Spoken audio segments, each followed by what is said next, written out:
All right, so hello everyone and welcome to today's webinar program, Improving Your Conflict Competence.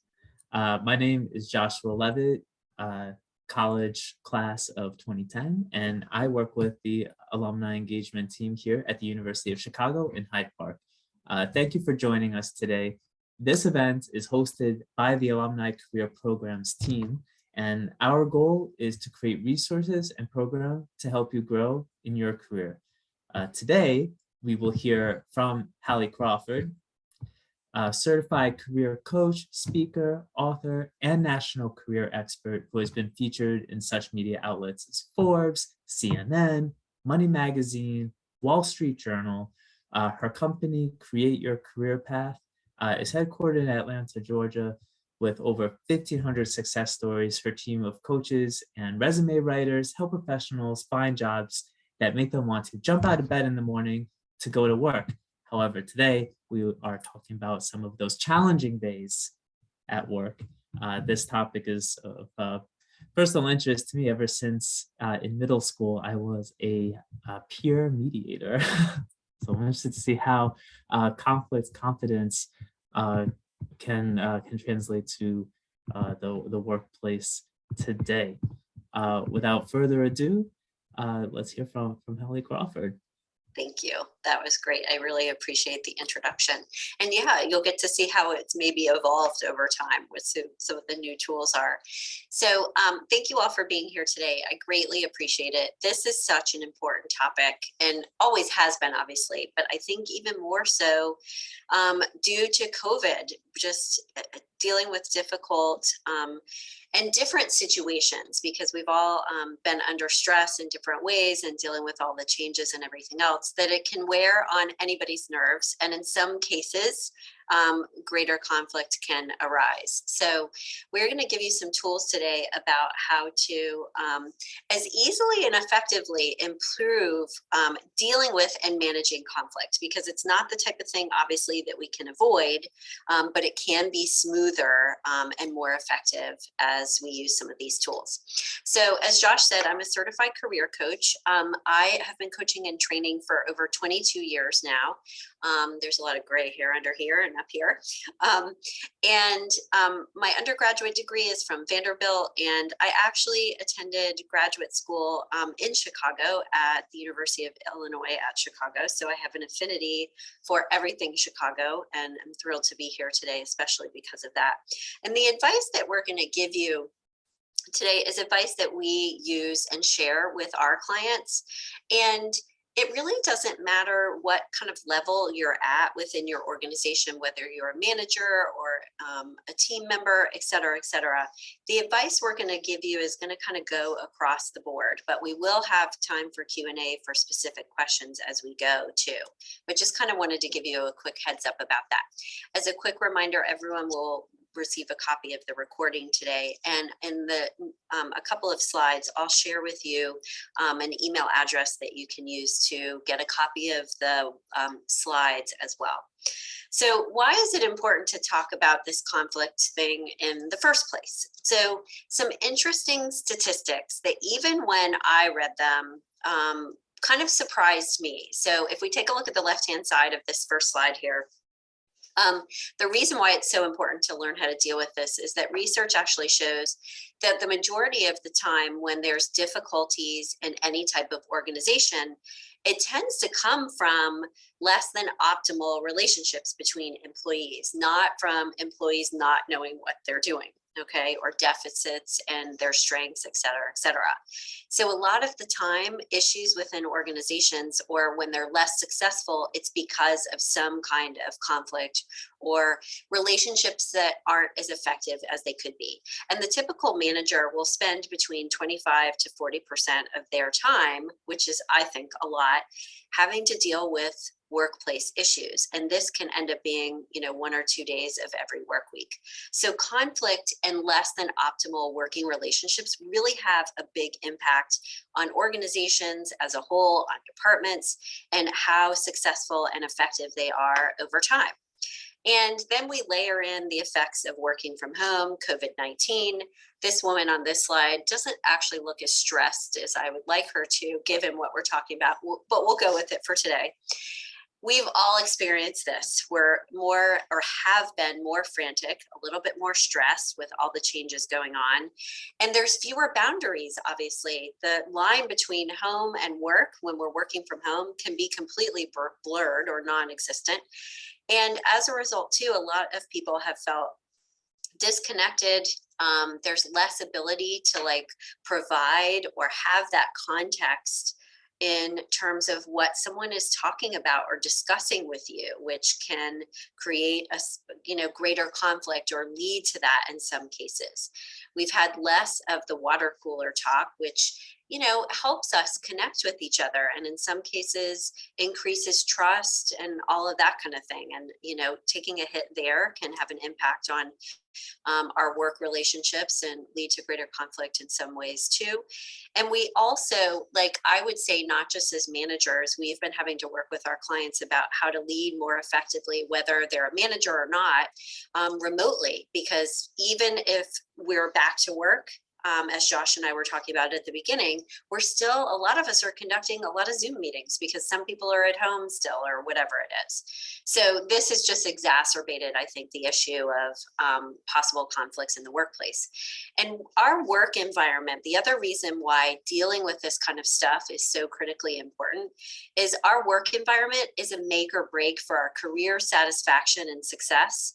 Just really, really quickly, this is our ideal career model on this next slide here that we use for our clients to help them make sure they're in the right job or long-term career fit, but also to help them make sure that they're going to be successful in that position in the long run. And if you look at work environment on the left, it's one of the things that we have found after doing this for so long, that people could be in the right role. They could be like leveraging the right strengths and really happy and fulfilled with like the job that they're in. But if their work environment is not working for them, they're out of there and they're going to move on at some point. We've had clients figure that out. They come to us thinking, oh, I need to make a career shift and go be a chef or, something completely different.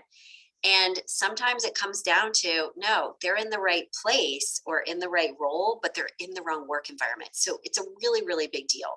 So that's why we're here today and why this is so important. And what we're going to talk about today is give you some coaching skills to use to manage this more effectively, and agreements that you can come up with your teammates to help you manage conflict more effectively. 3 foundational tools. We'll give you some resources along the way.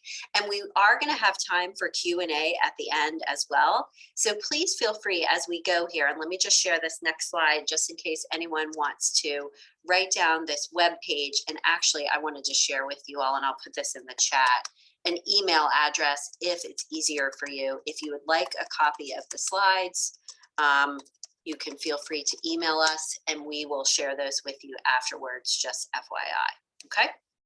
So we will have time for Q&A.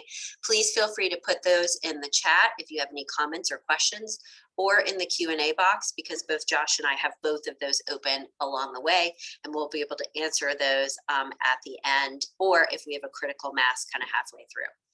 So let's take a look at this first thing here. These are the biggest obstacles that we have found over time. They're obstacles to effective conflict management. Number one is me. Like we all, I think, have a tendency just as human beings to avoid conflict to a certain extent. Some people feel like they become really, really anxious about just even thinking about conflict. So some people just kind of avoid it and put it on the back burner. Other people get really anxious about it and just cannot handle it effectively, which is completely understandable. All of these are normal. And some people feel like, no, I can deal with a conflict or I'll get into it if I need to, but I just don't feel like I know how to handle it effectively. So we'd love to launch our first poll here and find out just a general sense of which obstacle applies to you the most.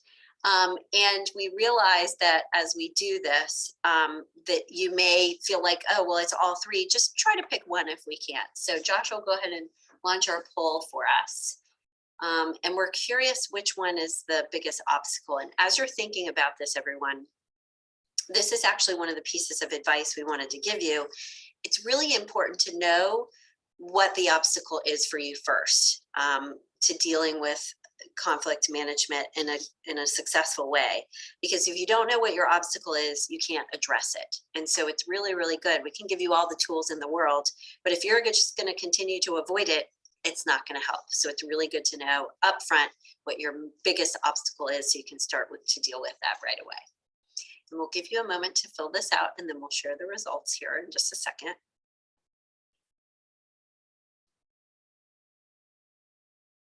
And please know you're not alone. Everyone feels these different ways, so it's totally normal. Okay, I'm always curious about these two. Okay, so 44% don't know how to handle effectively, which makes sense for why you're here today. And it looks like it's neck and neck with avoiding and becoming anxious about it. So the tools, thanks for sharing that, everybody, and participating in it too.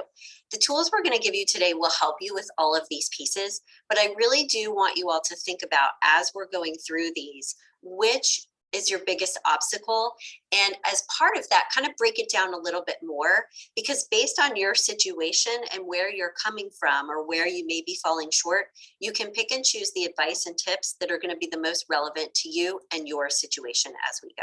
Okay, so please know that there's probably other obstacles that people come up with. These are the most common ones that we hear from our clients. And to manage conflict effectively, let's take a look at this next slide.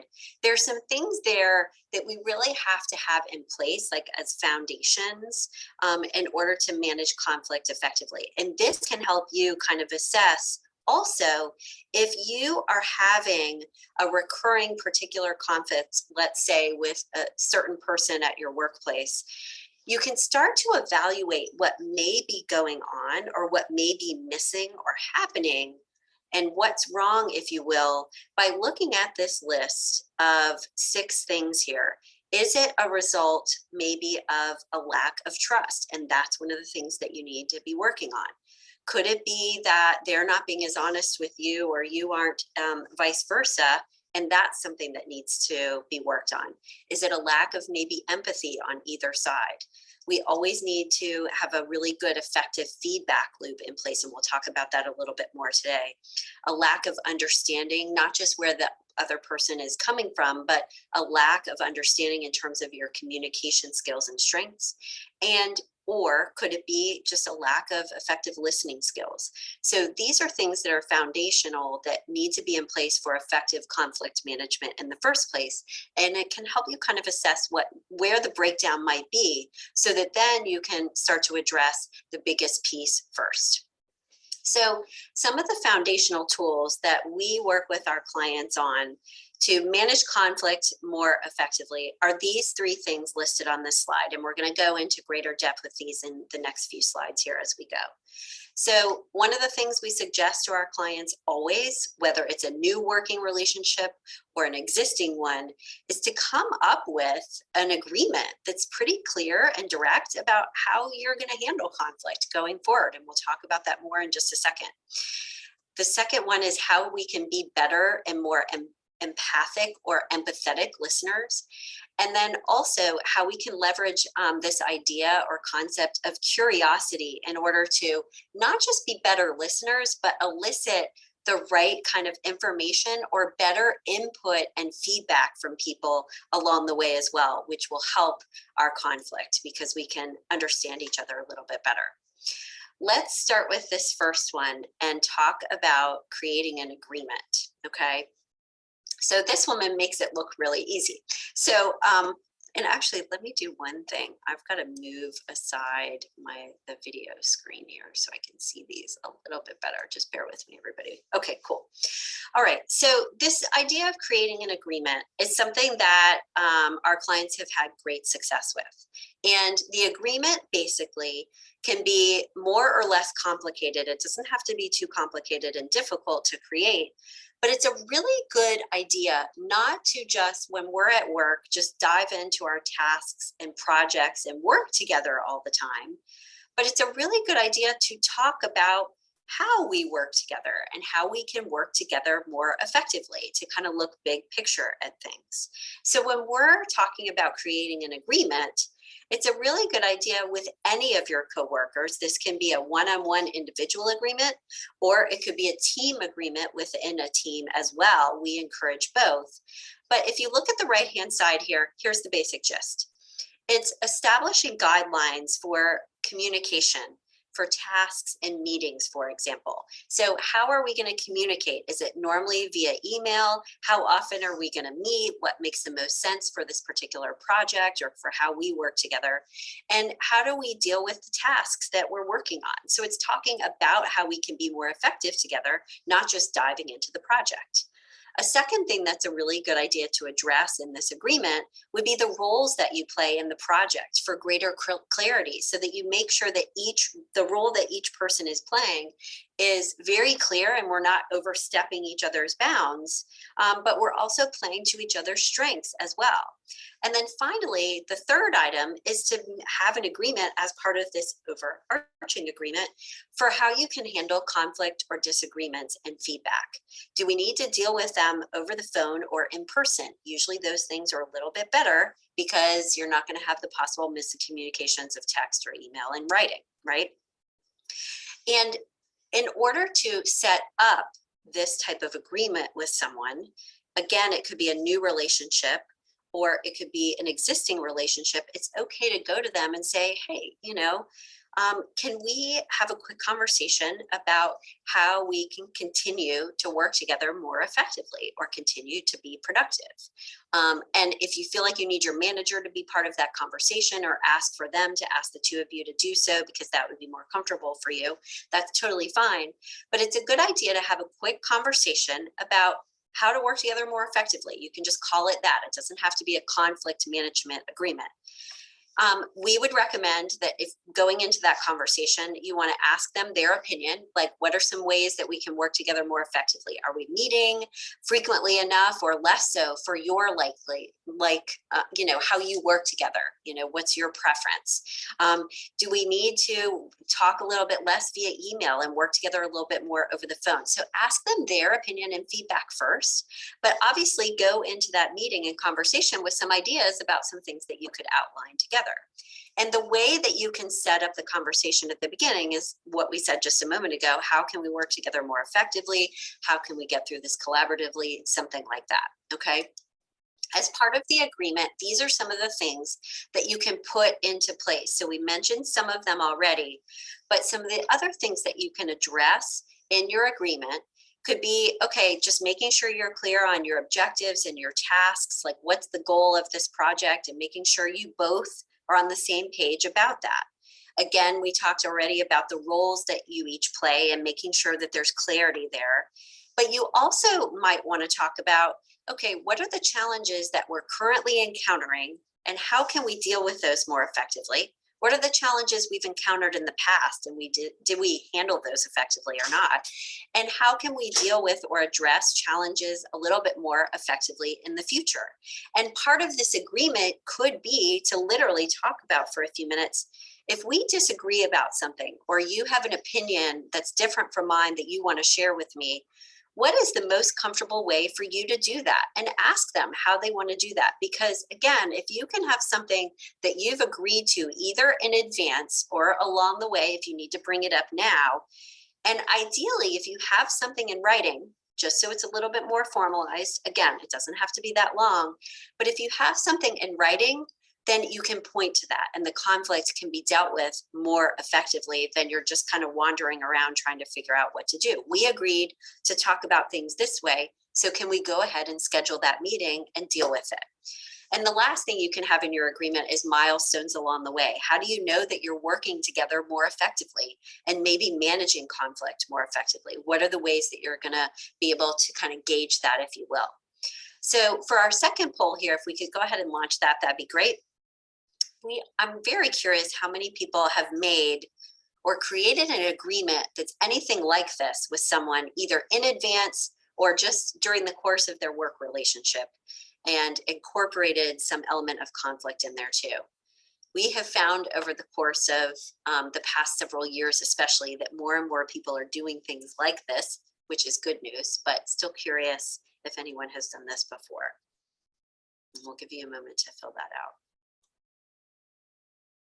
In some cases, people might call this, like if it's an agreement for a team or within a team, they might call it like a team charter. And before they start on, let's say, like a new project, they'll write all of this stuff down in advance to make sure they're on the same page with everything. And it makes it so much easier, because if you can talk about it in advance, then you know what to expect, and it will diffuse the conflict just so much more easily. All right. Okay, so 88% are no, which again is not that surprising given you're here today. Thanks for sharing that. And we've got the 13% have said yes. I would love to hear as we progress here. Thanks for sharing that, Josh, and everybody for participating.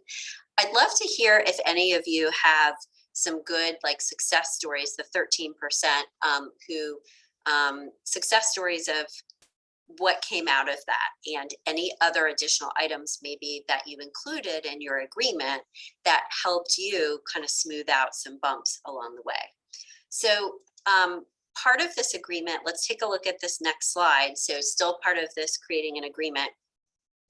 The way that you can, if you have to go into and have like a touchy conversation with someone, to even start this conversation about having an agreement in the first place, or if the conversation needs to be about giving someone some tough feedback or something like that, we wanted to give you some ways that you can kind of approach those types of conversations, because we all have to have them in some way, shape, or form at some point in our career typically. So the way that we specifically would recommend that you handle a touchy conversation would be to kind of set the tone of the conversation before you get started. So let them know at the beginning of that talk, and ideally it's a conversation in person, video conference if that's the only way, phone, worst case scenario, but it's something that needs to be verbal if it's going to be touchy especially. And let them know at the very beginning that you need to talk to them about something that could be a little bit difficult to hear or touchy. And you can say something like that, thanks for meeting with me today. I wanted to chat with you about something that may be a little bit difficult to hear, a little bit touchy, and I want to be mindful of how we handle this conversation. And I just want you to know I'm wanting to talk with you about this because I want to be supportive of you and figure out how we can work things out together. Okay. And then second, you can ask permission to share. You can ask them right then and there, say, is that okay with you? When you ask permission before you just barge into something, that's not a good idea. You've got their buy-in, and that will help kind of diffuse possible conflict, gets their guard down a little bit, helps them drop their guard, if you will. And then we would recommend after you share, make sure that you let them share as well and kind of go back and forth. Part of this conversation, especially if it's something touchy, you want to make sure that you're paying close attention to your body language, making eye contact with them. That's a way to establish trust and make sure that they know that you're listening to them.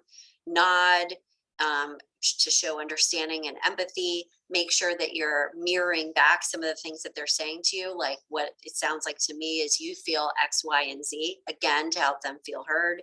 Leaning forward, for example, to let them know you're listening. Not having your arms crossed, just pay attention to your nonverbals when you're having a touchy conversation in the first place or during the course of it too, because you want to be really mindful and good about this. And by the way, you can practice it with a friend or family member or another coworker or something in advance to help with that anxiety of it and help get that feedback from them about how you're handling it too. Okay. As part of tool number one and kind of our last slide for our first tool, and then we'll get to our second one, this creating an agreement can be a really good thing. And just so you know, it doesn't have to be perfect right up front. You could create an agreement and have just a few things to start out with and then create it over time. But as you practice this over time, it's a really good thing because it empowers each person to take greater responsibility for that professional relationship and their part in it. It establishes clear boundaries so that there's it's a safer space, if you will. You all both know what you've agreed to. So each person hopefully feels more comfortable either disagreeing with you or sharing their opinion or whatever it is. So you can be a little bit more honest and open with each other and work towards that. And it's a really good idea too, as you establish these ground rules and maybe change them over time and have them evolve. It's a good idea to check in with them on a regular basis and periodically update it based on the situation and the needs of each person, and create a new one for a new team that's created, et cetera, et cetera. So don't have it just be something that's static, have it change over time based on needs. Our second tool would be empathetic listening. And I would say with this picture, I think that we're doing a pretty good job. I look a little bit intense there. So again, this is why we have to pay attention to our body language. I'm looking at her, but it's a little bit intense. Got to pay attention to it when you're providing empathetic and good listening. Now, most of us, I think, feel like we're pretty good listeners, right? Usually when we ask our clients, they're like, yeah, I'm a good listener. But then when we dig into it a little bit more and really explain to them what our 3 levels of listening are as coaches, they realize that there is a little bit of room for improvement. So let's talk about this listening thing, because listening is a huge part of being able to diffuse conflict. Everything in the workplace involves communication, and listening is a huge part of it. We've got to have two-way communication. It's critical for the other person to feel heard and all of us to be effective. And not everyone is as good as they would like to be in expressing empathy and showing understanding as part of our effective listening. So that's what we're going to focus on today as it relates to our 3 levels of listening. So as coaches, we assert that there are 3 basic levels of listening. And level 1 is here on the left-hand side. This is internal listening. We have to have it. It's listening to our own inner needs. It could be our opinion or judgment about the other person and what's going on, and we've got to be careful about sharing those. And we need it because we've got to, listen to what's going on with us and to be able to self-regulate and self-manage. What we want people to be more in is levels 2 and 3 of listening. So we're working towards that. Because by the way, with level 1 listening, a lot of times we're in level 1 when we're just, instead of listening to the other person, we're thinking about the next thing that we want to say or what we want to tell them to do or what our opinion is. And that is not true listening. Level 2 listening is focused listening. It's really focusing on the other person, listening to every word that they're saying, but also their nonverbals and the nuances. And if they're saying something that you are not really buying into, that you don't think they may be totally comfortable with, this is the kind of thing that we need to be paying attention to, and just kind of checking out what else is going on while you're really listening to and focus on each word that they're saying, because they might be saying one thing, but really meaning another, helping them communicate. Now, the third level of listening is deeper, and we want people to be in levels 2 and 3 as much as possible. Global listening, level 3, is really paying attention to kind of the energy between the two of you, how it's changing. If the other person is like saying one thing, but they actually seem to feel sad, or if there's a shift in attitude, even during the course of the conversation, the mood and the tone of the conversation, how is it changing and what is going on with the dynamic between the two of you? Is it a good dynamic or not so good dynamic? And the way to really get into this level 3 of listening is to just kind of quiet yourself down a little bit, still your body, get out of level 1 listening, and sometimes slow down what you're saying to them. Like talking a little bit slower can actually get you into global listening a little bit more. Not stepping over things that they say to you and they're moving to the next thought, you may need to say like, wait, hold on, can we go back to that for a second? Because it seems like it might be important and I don't want to miss that for you. And in some cases, instead of giving advice or telling them what to do or your opinion, it's a really good idea to ask a question. And we'll talk about that more in just a moment. Let's do our third poll here.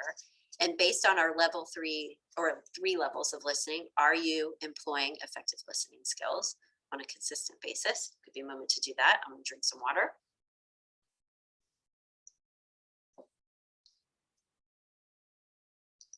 And the global listening, just by the way, can be within a group and paying attention to how that team is doing and, ebbs and flows of their enthusiasm about a project or not, or whatever's going on.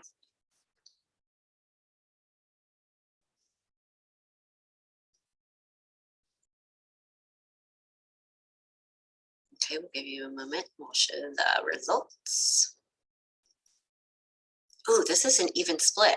I like it. That means that people are working on this more. That's great. So 55% are saying, yes, I do, which is fantastic. So for those of you who answered that way, there may be just one or two little nuggets that you want to like try out, like asking powerful questions, which we'll talk about more in a moment.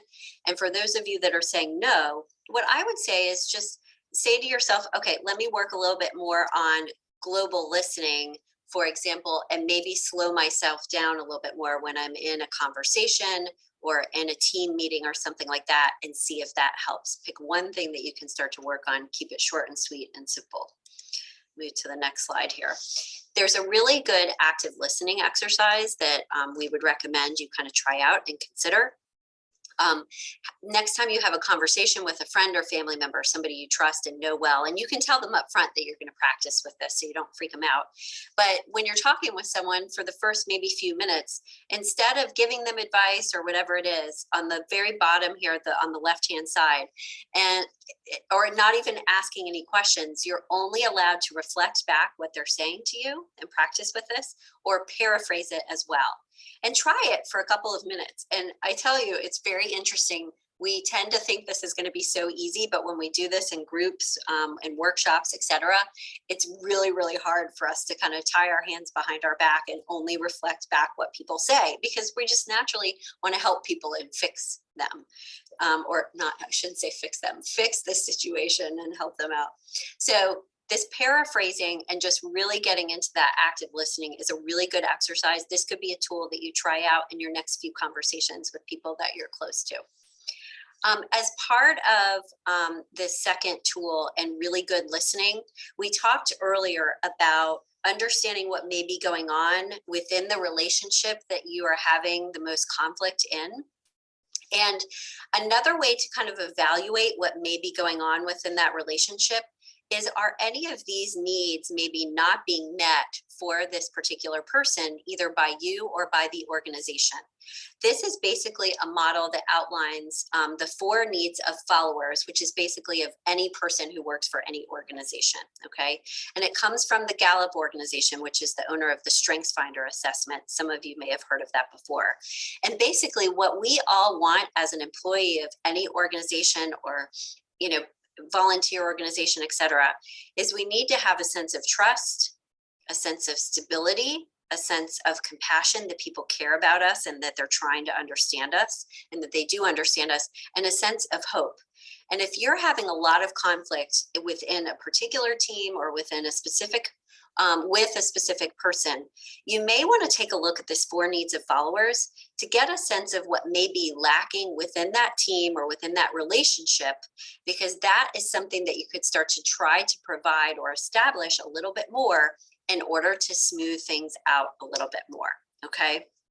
And as part of this, you can also understand your own hot buttons so that you can manage conflict more effectively, and think about what are your highest needs, and are your needs being met by your organization or by the relationship that you're thinking about working on and improving? And do you understand what your own values are and priorities are? And do you understand what this other person's values and priorities are? Understanding yourself and each other a little bit more will allow you to ask for what you need from your manager or from other people, but also better understand and provide what the other person needs as well, based on using this model too.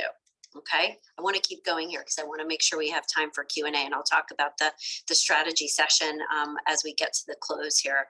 So tool number 3 is leveraging curiosity more. This is going back to asking questions as part of effective listening. And this can help you manage and mitigate and kind of diffuse conflict a little bit more right out of the box.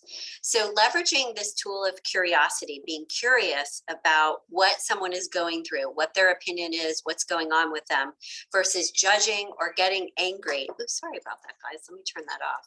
Versus judging or getting angry about what's going on can really help diffuse the conflict. Powerful questions are a tool that we will teach our clients to leverage this idea or concept of effective curiosity. And powerful questions are basically open-ended questions. They're kind of like childlike. They don't have judgment in them. They allow the other person to kind of vent, get something off their chest, or give their opinion or whatever it is. And the bottom line with powerful questions is you cannot answer just yes or no to them. And if you look at the left-hand side of this slide here, you'll see an example. How can we improve our professional relationship? What's the best way to accomplish this goal without conflict? These are two really good examples of powerful questions. And what you'll notice in here is the person can't say yes or no, which is good. And they also, the other cool thing is they assume a positive outcome. That's what we like about them. So if you can start to practice with this idea of being more curious about what's going on with the other person or the people in your team, the better off you're going to be, because you're going to understand them more. You're going to give them a chance to kind of vent and get things off their chest if needed in a more productive way, and kind of along the way before things get to a head, okay, and a conflict. There are two types of powerful questions, just FYI. There's ones that are information gathering, and there's some examples here. And there's ones that are just really, really broad and kind of very open-ended and curious that help the other person kind of come up with some of their own answers, create a vision for where you all want to get in the long run. And we recommend that you use both, just one or the other kind of depending on the situation, but both are incredibly helpful and important. And finally, as we talk about our third tool of curiosity, another really important piece of leveraging curiosity, but also effective communication during conflict, is going to be this, what is called an effective assertive communication formula.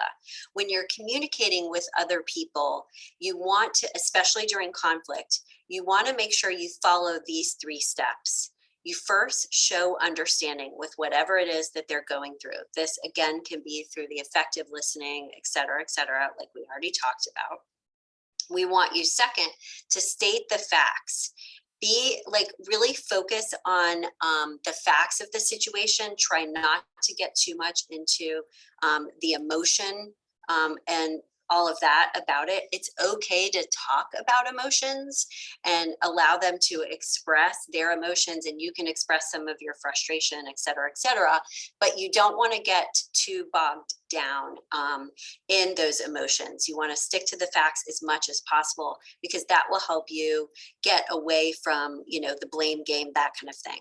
And the third step for effective assertive communication is to come up with or suggest a possible resolution, but also listen to what they would suggest as a possible resolution as well. So you can come to a compromise if you need to.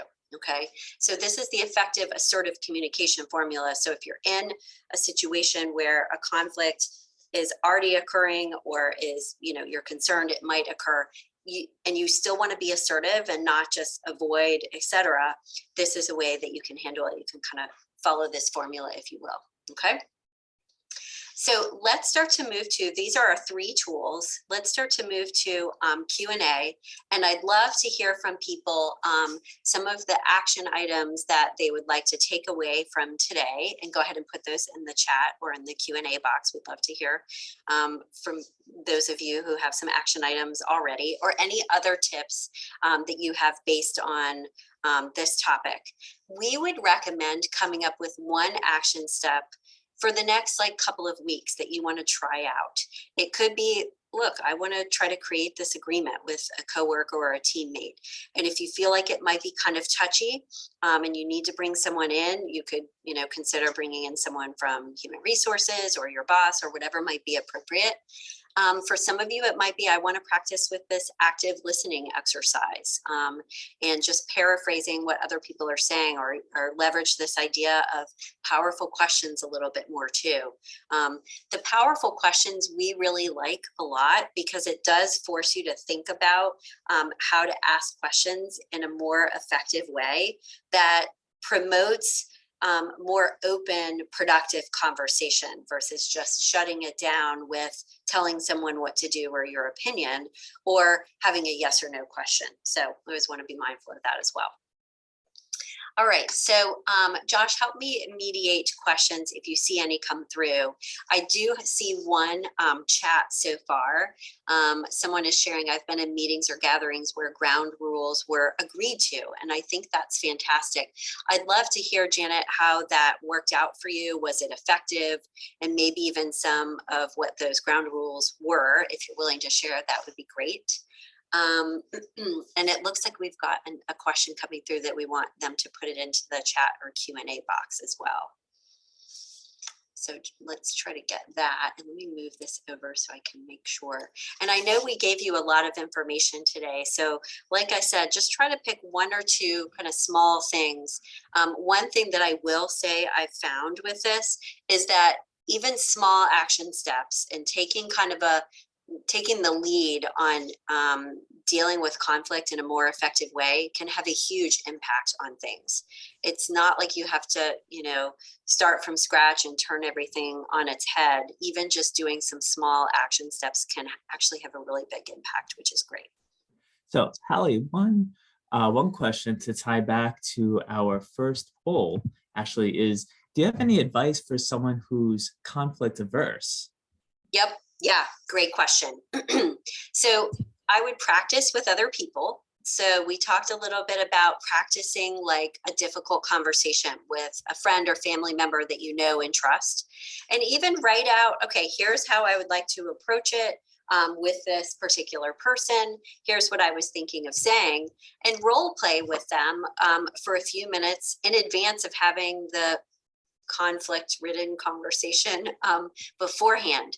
Being prepared can help you feel a lot better about how to handle it, especially when you get feedback from the other person about what you're doing well and what you're not doing as well. The other thing I would say with conflict avoidant and the anxiety with it is try to deal with and think about, okay, what's the worst case scenario? What's that voice in your head saying to you about conflict? Like, is it conflict is bad? Is it that you're worried about, like, what is your deepest fear or worry? And a lot of times our deepest fear is not something that is actually going to come to fruition.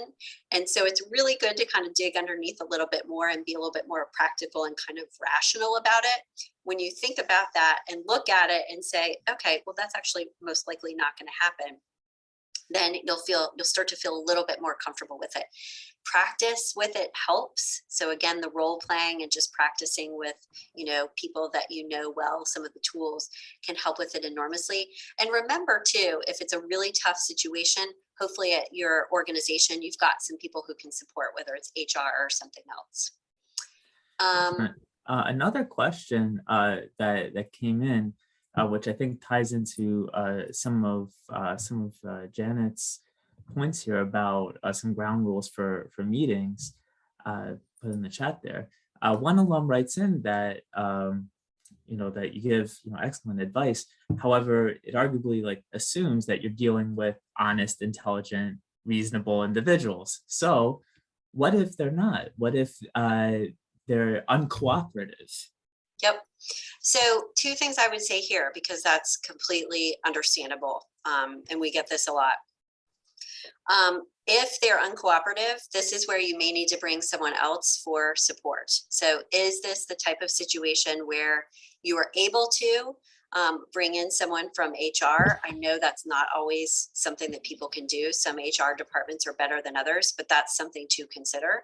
Is there another third party, whether it's your manager or someone else that's respected within your organization or within your team, that could help maybe mediate that a little bit and mitigate it?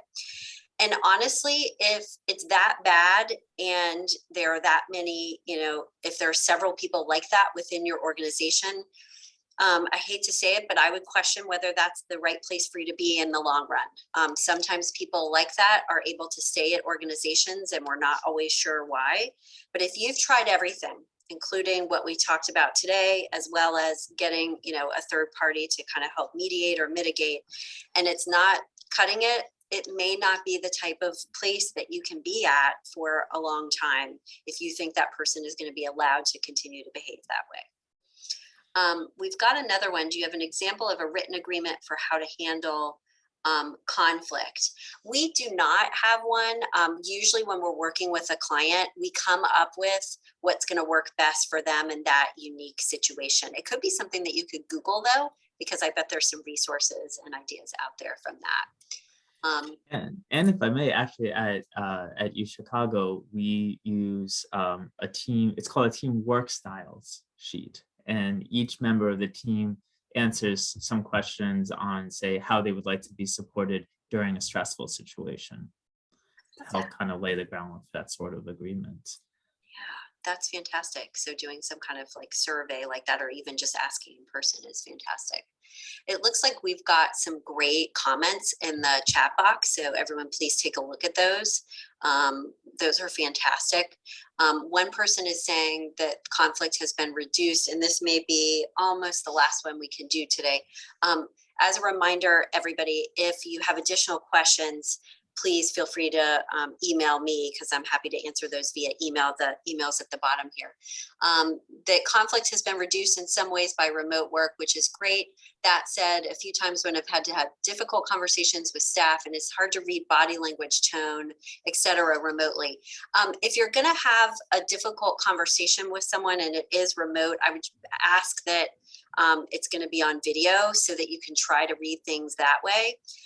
In this case, though, if it's still difficult, this is where you may need to be a little bit more direct with people and just check in and say, how's everything going? Are you doing okay? Whether it's at the beginning of the conversation or at the end. And you just may have to be direct. But you don't have to pinpoint exactly what it is. Just have an open-ended question like that to invite them to share a little bit more. That could help. Sometimes people are not always willing to share right out of the box like that.